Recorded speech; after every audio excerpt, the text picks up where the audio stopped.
So we said there were some other forms of protectionism. One we said was the idea that what you might do is give subsidies to local firms, to help them to compete against imports. And a simple way of doing this is to use the same base diagram that we used for tariff. So we had this world price where we can bring in units at as many as we want at a fixed price. We've got local supply here, where we've got some inefficient firms and some efficient firms, and we've got local demand here. Let's suppose that's, it doesn't really matter, 250 million tonnes. Let's suppose that's 700 million tonnes. Then we can see that in this diagram, imports are 450 million. So what would a subsidy do? The answer is it would reduce the marginal cost of local firms. So if the government gives them, say, whatever, $10 a unit, then what's going to happen is that the marginal cost of local firms is cut. Depending on how you look at supply curves, it's either shifted to the right or it's kind of shifted vertically downwards.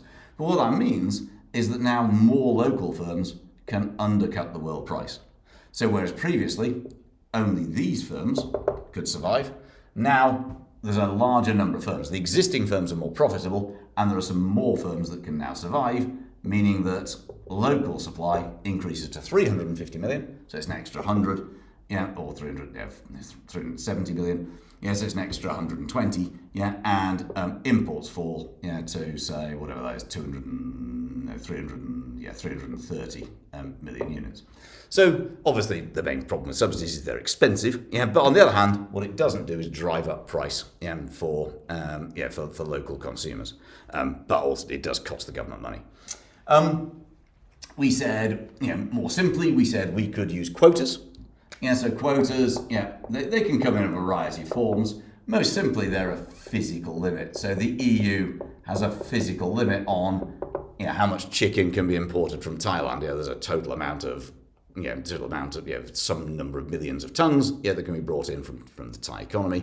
And Thai producers need licenses to be able to sell chicken inside the EU. We talked about bureaucracy, or red tape, or rules and regulations. These sometimes called kind of non-tariff barriers.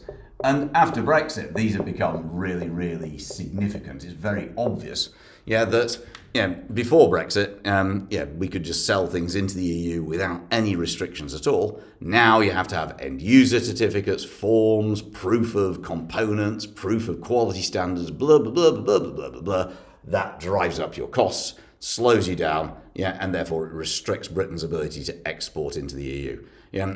Therefore, from an EU perspective, it reduces their imports. And you could argue that driving up foreign firms' costs is a form of protectionism.